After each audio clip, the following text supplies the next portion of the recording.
வணக்கம். இன்னைக்கு நாம ஒரு ஆழமான ஆய்வுக்குள்ள போக போறோம். பண்டைய தமிழ் சித்தர்களோட ஒரு மறைக்கப்பட்ட ஞானத்தை பத்தி பேச போறோம். ஆமா, குறிப்பா சொல்லணும்னா விந்து நாதம்ங்கிற ரெண்டு சக்தி வாய்ந்த கருத்துக்களை பத்தி. சரிதான். விந்துவும் நாதமும் சித்தர்களின் மரணமில்லா பெருவாழ்வுக்கான ரசவாதம்னு தலைப்பு வச்சு ஒரு மூலக்கட்டுரை தான் நம்மளோட இந்த உரையாடலுக்கு ஆதாரம். ஆரம்பத்துல இத படிக்கும்போது விந்து நாதம் இதெல்லாம் நமக்கு தெரிஞ்ச வார்த்தைகள் தானேன்னு தோணுச்சு. ஆனா அதோட அர்த்தம் ரொம்ப ஆழமானது. ஆமா, இந்த கட்டுரை ஒரு பெரிய கேள்வியை எழுப்புது. இந்த ரெண்டு மாபெரும் சக்திகளும் ஒன்னு சேரும்போது என்ன நடக்கும்? இது வெறும் வார்த்தைகள் இல்ல, கட்டுரை சொல்ற மாதிரி ஒரு பெரிய ரகசியத்தோட திறவுகோள்கள். வாங்க, இதுக்குள்ள என்ன இருக்குன்னு கொஞ்சம் ஆழமா பார்க்கலாம். கண்டிப்பா. நம்மளோட நோக்கமே இந்த வார்த்தைகளுக்கு ஒரு புது வரையறையை கொடுக்கறது தான். அதாவது இத வெறும் உடலியல் விஷயமா பார்க்காம, ஆமா, சித்தர்கள் பார்வையில இது எப்படி பிரபஞ்ச ஆற்றல்களா இருந்துச்சுன்னு புரிஞ்சுக்கிறது தான். அண்டத்தில் உள்ளதே பிண்டம் தத்துவம் மாதிரி. அதேதான், மனித உடலை இந்த பிரபஞ்சத்தோட ஒரு சின்ன மாடலா, ஒரு மைக்ரோகாசமா சித்தர்கள் எப்படி பார்த்தாங்கன்னு நாம இங்க விரிவா பார்க்க போறோம். சரி, அப்போ முதல் ரகசியத்துல இருந்து ஆரம்பிக்கலாம். நீங்க சொன்ன மாதிரி விந்துவும் நாதமும் வெறும் உடல் கூறுகள் இல்ல, அவை பிரபஞ்ச ஆற்றல்கள். ஆமா, இந்த ஒரு வரியே நம்மளோட மொத்த பார்வையும் மாத்துது இல்லையா? நிச்சயமா. ஏன்னா விந்துங்கிற வார்த்தையை கேட்டதும் நம்ம மனசுல ஒரு குறிப்பிட்ட உயிரியல் அர்த்தம் தான் வரும். ஆனா இந்த கட்டுரை என்ன சொல்லுதுன்னா, அந்த அர்த்தத்தை இப்போதைக்கு மறந்துடுங்கன்னு. சித்தர்கள் பார்வையில விந்துங்கிறது படைப்பின் மூலம். சரி, ஒரு விதையில ஒரு பெரிய மரம் எப்படி அடங்கி இருக்கோ அது மாதிரி. கரெக்ட். பிரபஞ்சத்தோட மொத்த படைப்பு சக்தியும் ஒடுங்கி அடர்த்தியா இருக்கிற ஒரு நிலை. இத பொட்டென்ஷியல் எனர்ஜி, அதாவது நிலையான ஆற்றல்னு சொல்லலாம். உயிர் சக்தி, பிரக்ஞா, படைப்பு எல்லாத்தோட மூலவிதை. அப்போ நாதம். அதே மாதிரி நாதம்ங்கிறது நம்ம காதால கேக்குற சத்தம் மட்டும் இல்ல, அது பிரபஞ்சத்தோட இயக்கம். ஆமா, பறந்து விரிஞ்ச எப்போதுமே இயங்கிக்கிட்டு இருக்கிற ஆற்றல், கினெட்டிக் எனர்ஜி. ஓ, அப்ப விந்துங்கிறது தேக்கி வச்ச தண்ணி மாதிரி, நாதங்கிறது ஓடுற தண்ணி மாதிரி. சரியா சொன்னீங்க.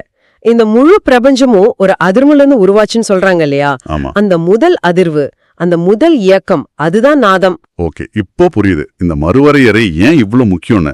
இத வெறும் உடல் திரவமாவும் ஒலியாவும் பார்த்தா சித்தர்கள் சொல்ல வர்றதோட ஆழமே நமக்கு கிடைக்காது. ஆமா, நம்மளோட சிந்தனைய இது உடலியல் மட்டத்திலிருந்து ஒரு மீவியற்பியல், மெட்டபிசிக்கல் மட்டத்துக்கு மாத்துது. இதுல ஆழமான விஷயம் என்னன்னா, மனித உடல் பிரபஞ்சத்தோட ஒரு சின்ன மாடல்ங்கிற சித்தர்களோட தத்துவத்தை இது உறுதிப்படுத்துது. நிச்சயமா. இந்த பிரபஞ்ச பார்வையை உள்வாங்கிக்கிட்டதாலதான் சித்தர்கள் தங்களோட உடலையே ஒரு யோக களமா மாத்தினாங்க, ஒரு ஆய்வகமா பார்த்தாங்க. இந்த ரெண்டு சக்திகளையும் இணைக்கிற பயிற்சியை வடிவமைச்சாங்க. ஆமா, இது ஏதோ குருட்டு நம்பிக்கை இல்ல, இது ஒரு பிரபஞ்ச விஞ்ஞானம். சரி, இந்த மறுவரையறை ரொம்ப சுவாரஸ்யமா இருக்கு. அடுத்த கேள்விக்கு வருவோம். இந்த ரெண்டு சக்திகளும் நமக்குள்ள இருக்குன்னு தெரிஞ்சு என்ன பண்றது? அதுதான் அடுத்த ரகசியம். இத வச்சு சித்தர்கள் என்னதான் செய்ய முயற்சி பண்ணாங்க? அதுதான் இரண்டாவது ரகசியம்.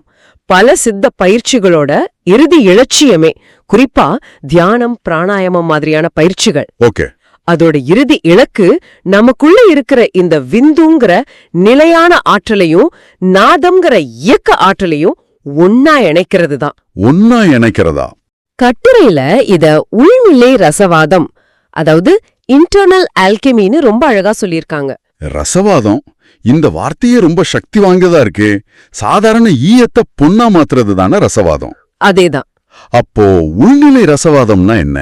வெளியில ஈயத்தை பொன்னா மாத்துற மாதிரி நமக்குள்ள இருக்கிற சாதாரண நிலையான உயிர் சக்திய, அதாவது விந்துவ ஒரு தெய்வீக பிரக்ஞாவா ஒரு பொன்னா மாத்துற ஒரு செயல்முறை தான் இது. அப்போ இங்க ஈயங்கிறது நம்மளோட மூலசக்தி, விந்து. ஆமா, பொன்கிறது நாதத்தோட இணைஞ்ச ஒரு உயர்ந்த தெய்வீக நிலை. இது ஒரு உருமாற்றம். ஒரு நிமிஷம், இது இன்னும் கொஞ்சம் தெளிவா புரிஞ்சுக்கணும். இந்த இணைப்புங்கிறது ஒரு உடல் ரீதியான செயலா இல்ல மன ரீதியானதா? மிக முக்கியமான கேள்வி. இது தப்பா புரிஞ்சுக்கப்பட நிறைய வாய்ப்பு இருக்கு. ஆமா, கட்டுரையில இது ரொம்ப தெளிவா குறிப்பிட்டிருக்காங்க. இது முற்றிலும் உடல் ரீதியான செயல் கிடையாது.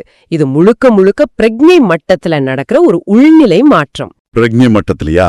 ஆமா, பயிற்சி பண்றவங்களோட உள்ளுக்குள்ள நிலையா உறங்கிக்கிட்டு இருக்கிற அந்த உயிர் சக்தியான விந்துவ தட்டி எழுப்பி அத கீழ்நிலையிலிருந்து மேல் நோக்கி நகர செய்து நம்ம பிரக்ஞையில பிரபஞ்சத்தோட அதிர்வான நாதத்தோட கலக்க செய்யறது தான் இந்த செயல்முறை. இது கேட்கறதுக்கு குண்டலினி யோகத்துல சொல்ற மாதிரி இருக்கே, மூலாதாரத்துல இருக்கிற சக்திய சகசிராரத்துக்கு கொண்டு போற மாதிரி. கிட்டத்தட்ட அதே மாதிரி தான், ஆனா இங்க அத விந்து நாதம்ங்கிற வார்த்தைகள் மூலமா விளக்குறாங்க. அப்போ இது ஏன் ஒரு பெரிய ரகசியமா பாதுகாக்கப்பட்டுச்சு? ஏன்னா ஆன்மீக ஞானம்ங்கிறது வெறும் நம்பிக்கையில வர்றது இல்ல, அது ஒரு விஞ்ஞானபூர்வமான படிப்படியான செயல்முறை மூலமா அடையக்கூடியதுன்னு இது உணர்த்துது. இதுக்கு சரியான பயிற்சி வேணும், சரியான வழி நடத்துதல் வேணும். கரெக்ட். அதனாலதான் இத ரொம்ப கவனமா தகுதியானவங்களுக்கு மட்டும்தான் அவங்க சொல்லி கொடுத்திருக்கலாம். இது ஒரு இன்டர்னல் சயின்ஸ். சரி, இப்போதான் விஷயத்தோட மையத்துக்கு வர்றோம்னு நினைக்கிறேன். முதல்ல விந்து நாதத்தை பிரபஞ்ச சக்திகளா பார்த்தோம். ரெண்டாவதா தியானம் மூலமா அந்த ரெண்டு சக்திகளையும் இணைக்கிற உள்நிலை ரசவாதத்தை பத்தி பேசணும். ஆமா, இந்த ரசவாதம் நடக்கும்போது ஒருத்தருக்கு ஒரு பேரானந்த நிலை கிடைக்கும், ஒரு மனரீதியான மாற்றம் வரும்னு புரியுது. ஆனா இந்த கட்டுரை இதுன்னு நிறுத்தல. இதுக்கப்புறம் தான் நான் எதிர்பார்க்காத ஒரு விஷயத்த சொல்லுது. அதுதான் மூன்றாவது மற்றும் உச்சகட்ட ரகசியம். சொல்லுங்க. விந்தோட ஆற்றல் மேல எழுந்து நாதத்தோட அதிர்வோட முழுமையா கலக்கும்போது அது வெறும் மனோரீதியான அனுபவமா மட்டும் நின்னுடுறதில்ல. அப்போ அதோட தாக்கம் உடல் ரீதியாவும் வெளிப்படுதுன்னு சித்தர்கள் சொல்றாங்க. இதுதான் எனக்கு கொஞ்சம் நம்ப கஷ்டமா இருக்கு. ஏதோ ஒரு தியான பயிற்சியால உடம்புல எப்படி மாற்றம் வரும்? உங்களோட சந்தேகம் நியாயமானதுதான். எனக்குள்ள இருக்கிற நவீன மனசு உடனே இது எப்படி சாத்தியம் கேள்வி கேட்டது. இந்த காலத்துல மனசு வேற உடம்பு வேறன்னு நம்ம பிரிச்சு பாக்குறோம். ஆனா சித்தர்கள் அப்படி பார்க்கல. மனசும் உடம்பும் ஒன்னோட ஒன்னு ஆழமா பிணைஞ்சிருக்குன்னு அவங்க நம்புனாங்க. ஓஹோ. அந்த தெய்வீக இணைப்பு நடக்கும்போது உருவாகிற அதிர்வலை உடம்போட ஒவ்வொரு செல் வரைக்கும் ஊடுருவி அதை மாற்றி அமைக்குதுன்னு இந்த கட்டுரை சொல்லுது. ஒவ்வொரு செல் வரைக்குமா? ஆமா, இந்த உள்நிலை ரசவாதம் உடலை புத்துயிர் பெறச் செய்து வயசாகிற செயல்முறைய மெதுவாக்கி சில சமயங்கள்ல நிறுத்தியும். ஆமா, நிறுத்தி கடைசியில சாகா கல்விங்கிற மரணமில்லா பெருவாழ்வுக்கு வழிவகுக்கும்னு சித்தர்கள் உறுதியா நம்பினாங்க. வாவ், அந்த சாகா கல்விங்கிற வார்த்தையே எவ்வளவு வித்தியாசமா இருக்கு. ஆமா, சாகா வரம்னு சொல்லாம சாகா கல்வின்னு சொல்றாங்க. அதாவது மரணத்தை ஜெயிக்கிறதுங்கிறது ஒரு வரம் இல்ல, அது ஒரு கற்கக்கூடிய கலை, ஒரு விஞ்ஞானம். ஆமா, ஒரு விஞ்ஞானம்னு அவங்க பார்த்திருக்காங்க. இதுதான் அவங்களோட மனநிலையில இருக்கிற மிகப்பெரிய வித்தியாசம் நினைக்கிறேன். மிகச்சரியா சொன்னீங்க. அவங்க உடலை ஒரு தடையா பார்க்கல, உடலை அழிச்ச ஆன்மாவை தேடல. மாறா உடலையே ஒரு கருவியா பயன்படுத்தியிருக்காங்க. ஆமா, ஒரு ஆய்வகமா வச்சு அதை மாத்தி அமைச்சு அதன் மூலமா ஆன்மாவை உயர்த்த நினைச்சாங்க. திருமூலர் தன்னோட திருமந்திரத்துல சொன்ன ஒரு வரி, உடம்பை வளர்த்தேன் உயிர் வளர்த்தேனே, இந்த வரி தானே? அதேதான். இதை நான் நிறைய தடவை கேட்டிருக்கேன். பொதுவா நல்லா உடற்பயிற்சி செஞ்சு உடம்ப திடமா வச்சுக்கிட்டா ஆயுசு நீடிக்கும், இதுக்கு அர்த்தம் சொல்லுவாங்க. அது மேலோட்டமான அர்த்தம். ஆனா சித்தர்களோட பார்வையில இந்த உள்நிலை ரசவாதத்தோட பின்னணியில இதை பார்க்கும்போது அதோட ஆழமான அர்த்தம் புரியும். ஆமா, உடம்பை வளர்த்தேன்னா வெறும் தசைகளை வளர்த்தேன்னு அர்த்தம் இல்ல. அப்போ என்ன அர்த்தம்? எனது உடம்ப இந்த தெய்வீக ரசவாதம் நடக்கிறதுக்கான ஒரு பக்குவப்பட்ட கருவியா மாற்றி அமைத்தேன்னு அர்த்தம். ஓ, சரி சரி.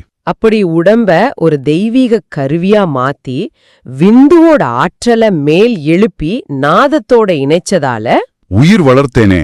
ஆமா, உயிர் வளர்த்தேனே. அதாவது என்னோட உயிரோட தன்மையையே நான் மாத்தி அத மரணத்தை வென்ற ஒரு தெய்வீக நிலைக்கு உயர்த்தினேன்னு அர்த்தம். இப்ப பாருங்க, அந்த ஒரு வரியோட அர்த்தம் எவ்வளவு ஆழமாகுதுன்னு. நிச்சயமா. நான் உடற்பயிற்சி செஞ்சேன் அதனால ரொம்ப நாள் வாழ்ந்தேங்கிறதுக்கும், நான் என் உடலையே ஒரு ஆய்வகமாக்கி என் உயிரின் தன்மையையே மாற்றி அமைச்சேங்கிறதுக்கும் எவ்வளவு வித்தியாசம் இருக்கு. இப்பதான் முழு படமும் எனக்கு தெரியுது. அப்ப சுருக்கமா சொல்லணும்னா சித்தர்கள் மனித உடலை ஒரு மினி பிரபஞ்சமா பார்த்தாங்க. ஆமா, அதுக்குள்ள இருக்கிற ரெண்டு மூலப்பொருட்கள், விந்துங்கிற நிலையான ஆற்றல், நாதம்ங்கிற இயக்க ஆற்றல். சரி, இந்த ரெண்டையும் தியானம்ங்கிற உள்நிலை ரசவாதம் மூலமா இணைச்சு மனதளவுல ஒரு உச்சகட்ட பிரஜையையும் உடலளவுல மரணத்தை வெல்ற ஒரு நிலையையும் அடைய முடியும்னு ஒரு வழியை காட்டியிருக்காங்க. இதுதான் இந்த முழு கட்டுரையோட சாரம். இது வெறும் தத்துவமா இல்லாம ஒரு நடைமுறை வழிகாட்டியா இருக்கு. நிச்சயமா. சித்தர்கள் வரைஞ்ச இந்த ஞான வரைபடம் எங்கேயோ மலை மேல இருக்கிற புதையல் இல்ல, அது நம்ம ஒவ்வொருத்தருக்குள்ளயும் உறங்கிக்கிட்டு இருக்கு. ஆமா, நம்ம எல்லார்கிட்டயும் அந்த சக்தி இருக்கு. நாம அதை திருச்சறியணும், அவ்வளவுதான். அப்போ இந்த ஆழமான உரையாடலோட இறுதியில நம்ம நேயர்களுக்காக ஒரு சிந்தனை. இந்த கட்டுரையில கேட்கப்பட்ட அதே கேள்விதான். சித்தர்கள் காட்டின அந்த வழி இன்னிக்கும் இருக்கு. அந்த ஞானத்தை உயிர்ப்பித்து அந்த உள்நிலை ரசவாதத்தை நிகழ்த்தி அந்த உச்சநிலையை அடையிறதுக்கான துணிவும் நாட்டமும் நம்ம கிட்ட இருக்கா? ஒருவேளை அதுக்கு முன்னாடி நம்ம உடம்பையும் நமக்குள்ள இருக்கிற ஆற்றலையும் சித்தர்கள் பார்த்த பார்வையில பார்க்க நம்ம தயாரா இருக்கோமா? அதுதான் நாம நம்மகிட்டயே கேட்டுக்க வேண்டிய முதல் கேள்வியா இருக்கும்னு நினைக்கிறேன்.